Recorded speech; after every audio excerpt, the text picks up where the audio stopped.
That's his house, but the storage facility is over here across the road. We need your help. Okay. From that Lamborghini. I need to know everything you know about that Lamborghini. This is where the car was stored. Hello, is that Paul? Speaking. He has done so much fraud. Yes. It's unbelievable. Those three people that we've come up with before, Muhib, Mohammed and Naz. He's got me involved in it. So I don't even know what's going on. Period of time between when the car was found across the road, end of December. Well, he said you're not going to give him the money until you show the location. Okay, we're in Exmouth by the sea today. Are you in the area? I'd love to speak to you. Something's got to happen soon.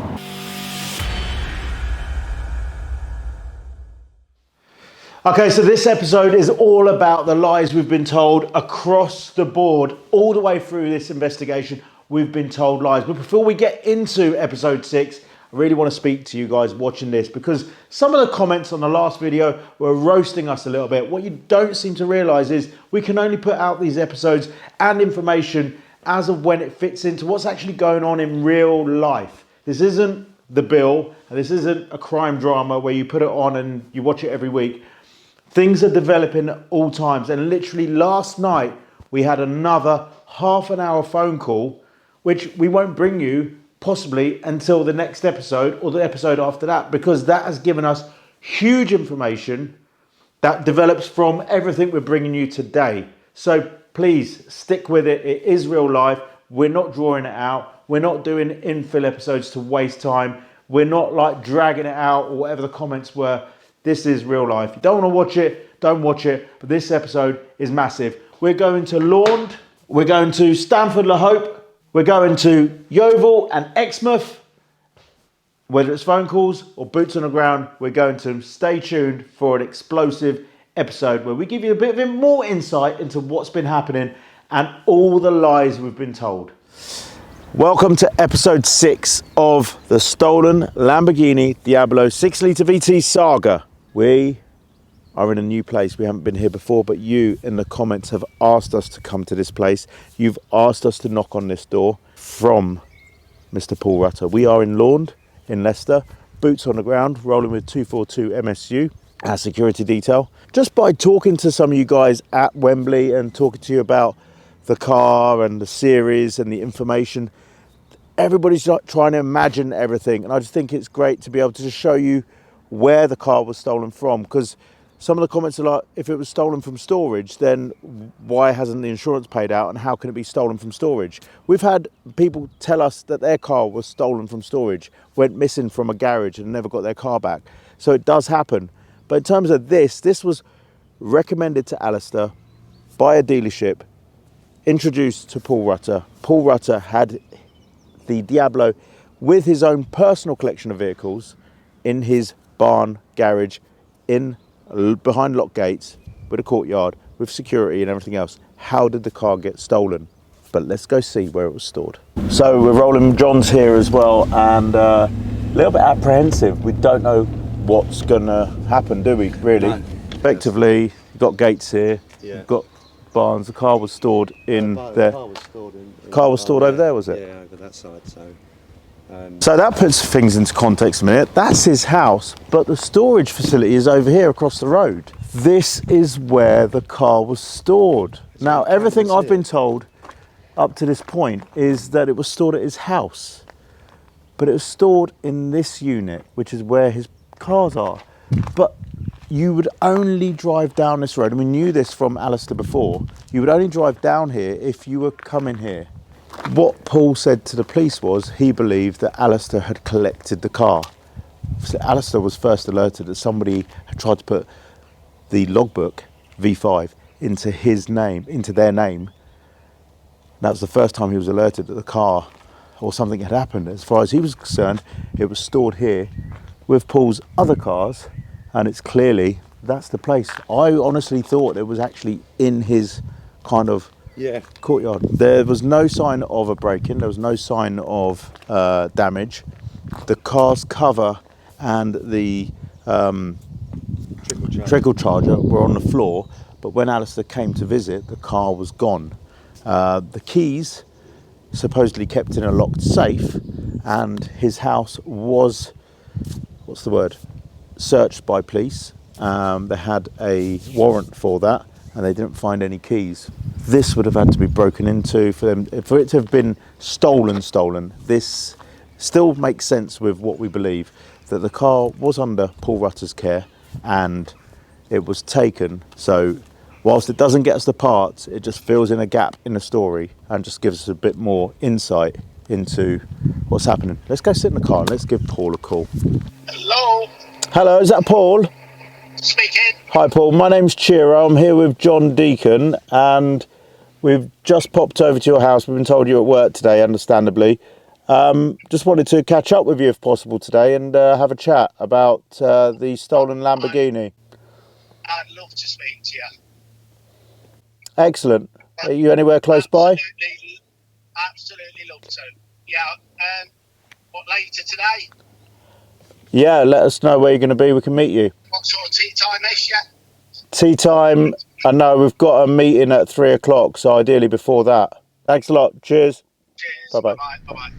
So there we have it, a bit more insight into where the car was taken. And again, I was under the impression it was from within the compound. What Alistair has told us is that originally he'd been to see Paul and it was going to go into the courtyard with some other cars in that area. But when he delivered the car, it was then put in the barn opposite, again with some other vehicles and Paul's wife's horse box. So a massive thank you to Car Vertical for sponsoring this video, which gives us the funds to keep putting fuel in the cars to get to Exmouth, Leicester, Ilford and wherever.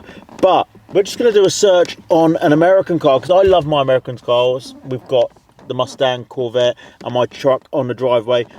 If you put in the VIN number onto Car Vertical, it will give you all the history about the car before you make the mistake of buying yourself a lemon. So this one here has already got indicators on the mileage and accidents. And as you scroll down, it's got so much information, all the records. It shows you that the mileage is actually clocked back, and it's got images of the written off damage caused to this Dodge Charger. So absolutely epic. Definitely use our discount code PETROL. The link is in the bio below. Do not buy another car without using Car Vertical. Just taking a little break from action here in London. Obviously not much so far, but Paul is interested and willing to speak to us. We'll see where that goes.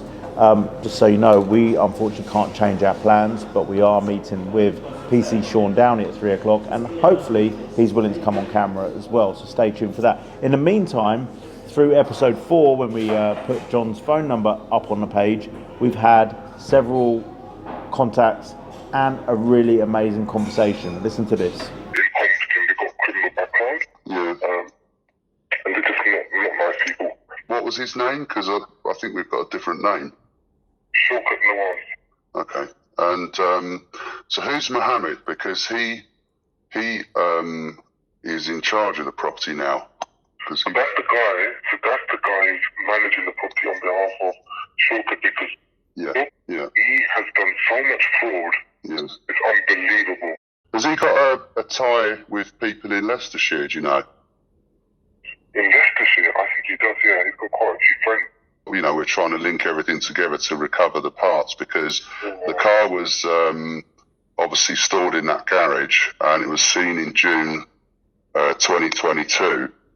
Oh, just last year? Yeah. So we have a picture of Mohammed with the car. Yeah, that's right. Yeah, he says he's a chartered accountant. Not sure. He's another criminal. Well, yeah. 7 years in prison. Yeah. He's just done dodgy stuff since I've known him. Yeah. And we don't talk to him anymore, unfortunately, but he's going to be coming to his son's wedding. And the police, I'm sure the police is all aware of it, right? Yeah, they're aware of it. We're just doing all the work for them. So, over to Stanford-le-Hope and Ilford and Essex, Brentwood, and this man, Mohammed, gave us details of this man and one other that we don't have on the board. We're just going to call him right now and have a word, because we've got his passport and there's some reason why he's been linked to this whole scenario by Mohammed. So right now we're calling one of the contacts who have his passport given to us by Mohammed, and see what he's got to say. Yeah, I think you mentioned something about a Lamborghini. What's this about? I don't really interfere with their personal business. If that's what they get involved in, that's not something that I'm going to concern myself with. Yeah, it's not good. And it's got me involved in it as well. I don't even know what's going on. And Mohammed given us all the details as he's linked you to holding the car. We're trying to get hold of him as well, but the bill at Car Key Solutions, and he knows where the car went to. So we're getting very, very close to the family members of the people that are on this board. People that are very close to them calling us, giving us lots of information, which keeps us really positive that we are closing in all areas. But as we said at the beginning, this video is all about the lies. We've been told lies by Car Key Solutions from the very first interaction.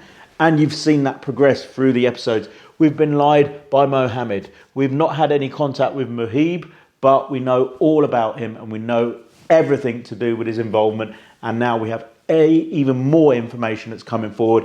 And some of it, again, we're having to hold back because we're still acting on that information. We've been lied to by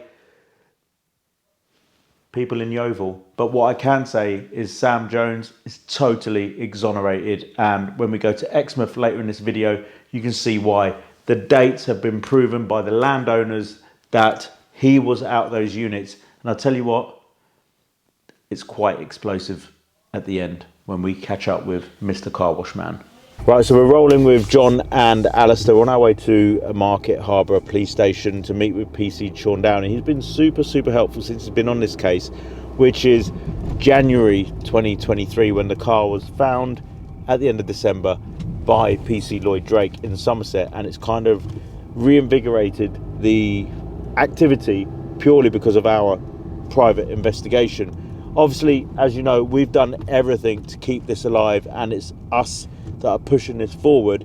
We've not really had any police action as yet, but we're delivering all the evidence we've gathered for Ilford and Essex regarding the people handling stolen goods. That's really important because they've handled stolen goods. We have proof of that, but also we want to see the open file now. For instance, the DVLA document that Alistair received, which first alerted him to the car being stolen. That person tried to put the V5 in their name, and we know that it was Chelmsford, but we don't know the name. Now, if we find out the name, and the name is one of the names we've come up with in Ilford, we then may have a direct link to Laund in Leicester and Paul Rutter. So jam-packed episode 6. We're now in an office in Market Harbour Police Station, and Sean Downey, the lead PC, is going to sit down with us and we're going to open some files and hand some bits over to him and get some action on the ground. As we said, it's a £15,000 reward for the parts. That's all we want, and we'll drop all of this. But once it's handed over to the police, it goes to the next level. So get in touch if you know anything about the parts. But in the meantime, we're here. It's going to be an eye-opener, really, because there's stuff we need to know. We've got stuff we've got to tell him as well. Exactly. So, lots of phone calls to John's phone number. This is awesome. So that was interesting. We met PC Sean Downey. He's been very positive, helpful, and we've instructed Essex Police, and our next port of call is going to be having a contact with Essex Police, with a DC in charge of all the evidence we've amassed, with phone numbers, addresses. Those 3 people that we've come up with before, Muhib, Mohammed and Naz, something's got to happen soon. Something's got to happen soon. They are the link to how the car got to Yeovil, and the parts are missing. In the meantime, let's head down to Yeovil and Exmouth and see what happened down there. So, visit to Leicestershire Market Harbour Police, great with Sean Downey. However, very disappointing. I'll tell you why it's disappointing, because Alistair, when he first reported a crime, it was coming out of COVID. There were kind of all restrictions in place at the time. But the original DCI that dealt with Alistair didn't ever log his witness statement. We've just had to redo that recently because me, John and Alistair pushed for it to be done again. And without that witness statement, Essex Police couldn't get involved. And so many documents and information were with that original DCI and have not been passed to the new DCI. So a massive hole in the investigation, and we're still trying to get some old information, which is obviously linked here, so that it can help us link things over here. At the moment, we are between Stamford-le-Hope and Yeovil because we know the parts are somewhere in between. Now, we did want to meet up with Paul, but we couldn't do it with the other things we'd already had lined up that day, but we did call Paul on the phone, and we're not going to bring you that phone call because we promised Paul we weren't recording it. So we're not going to bring you that phone call.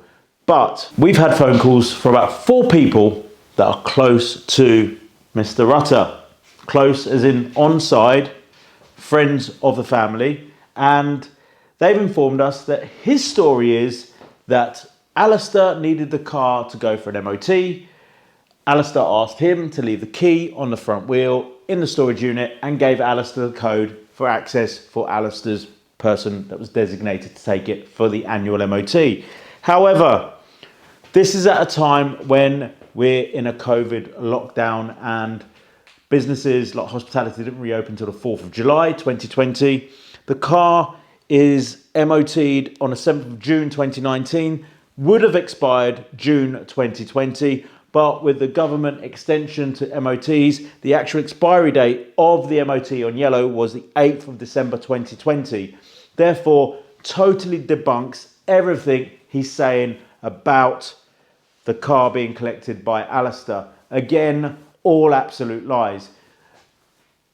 We're just going to move on because I feel like we're wasting our time with this man and the whole situation. You out there in the local area or around the world, you know that this car was taken from this man's storage area. It's gone. His involvement in it, we'll never know. Everything you want to know about him is on social media. Search for him on Facebook, search for him at Company's House. You'll get everything you want to know. But we are going to move on because we're wasting our time with the lies and Hey guys, welcome back, and we are now en route once again. Today is a massive 8-hour round trip, and because we've got so much prep for Wembley Petrolheadonism Underground next weekend, which may have happened by the time you see this video now, our ambassador Ben has got on board to give us the chauffeur experience so Scoot can get edited in the back. We are honing in to Exmouth today. When we do find the parts, when we do build it back, we know what the extent of the engine rebuild and interior. We're going to make that car better than factory and then drive it to the factory. Feel it in my bojangles. Let's go. So we are boots on the ground here in Exmouth by the sea, and it's raining, of course. It's the UK, what do you expect? But we are here to speak to a couple of lovely gentlemen that actually own the land around Market Street, because there's a period of time between where the car was found across the road, end of December, and early September when Sam Jones moved out. So Sam, as I said, has been really helpful with furnishing us with information and evidence that he was no longer there. And we're going to go pick up with the landowners and see if they can help us fill in the gaps, right? Yeah. Perfect, let's go. We're here in a 242 security vehicle once again, and Sebastian and Ben are up front. We've got our 6'3" ambassador Ben rolling with us as well, and obviously John's here, and we're literally going to take you behind the scenes of some of our brainstorming right now. John, literally as we were driving to meet you, our person of we want to have a chat to, I got a little bit impatient and kind of just sent a message saying love to have a chat, winky emoji. I don't know if he's feeling our presence like here in Exmouth, but he's just messaged me 10 minutes ago and said of course. Did we just go straight to meet him? I think so. It's not far from here, 5 minutes. We've got his number as well. It says. Okay, we're in Exmouth by the sea today. Are you in the area? Have we spoken before? We haven't spoken before, but we come in peace. We just need your help with something. Okay. All right. Intrigued. Please, shortly. Cheers, thank you. What I can tell you is that he had 2 units of us. He had the garage unit up there, and he had a big workshop up there. Okay, so that was really informative, really good, and Paul and George were really helpful. Really nice guys, local businessmen, and obviously run a lot of property in the area. We need to get back to Yeovil. You've all said it in the comments. That hand car wash guy has got a lot of answering to do. We found out in episode 4 that Car Key Solutions have got a lot of answering to. While we're in the area, we can't give up this opportunity. It's an 8-hour round trip for us. So let's get back to Yeovil. Let's see what happens. We need your help. Okay. All right, we need to know what happened with that Lamborghini. I need to know everything you know about that Lamborghini. I came here in January to talk to you, and you told me it was dropped there in December. I don't know much beyond that. Who drops it though? There's a gentleman that used to park cars. There's a reward involved in this as well. I know, but there's a reward, but sometimes money. But your name's not going to go any further. We've already got the names in Ilford and Essex. We've got Ilford, Essex, been in Leicester, today. and Exmouth. We don't want the police involved. Yeah, I just want parts. I don't want money. First of all. But you know who it is. I don't know who it is. Right. I don't want the money, you know, Yeah. because money is not everything. Right. I could start blabbering, talking nonsense. Yeah. What I told you is the best I know. You told me white Sprinter, and you said it was dropped there mid-December. Yeah, I didn't think it was that kind of expensive car, you know. It's early September. The car's dropped there December. It's not Sam Jones. So I just need to know, who is it? What do we know? What did I know? Tow truck, What make? Was it an open back one or was open back. Yeah, was it? What colour was it? It was white. Yeah. White Mercedes Sprinter again. No, not Sprinter. It's I think maybe DAF. That's One of the DAFs. The DAFs. That one. Which one? That's a Mercedes Sprinter. That one. Okay, let me just get this clear. That one that was just driven, that is exactly the one that's dumping cars here. So is somebody here who's got that Sprinter van? Yeah? So something switched in that interaction just there. We're getting closer. We now know the car had nothing to do with Sam Jones, the new tenants, the old tenants, Paul and George's properties across the road. We now have information to prove that the car arrived at the Yeovil ex-cattle market and was parked 20 metres away from that Jamaican caravan. And this man here said it's not about the money. So he knows all about the car. But we know even more. We've had another phone call last night. Catch up with us next time to see how that develops. Thank you for watching. See you in episode 7. This fat man was there, the guys met him there, and they came with the money, but they said they're not going to give him the money until he showed the location.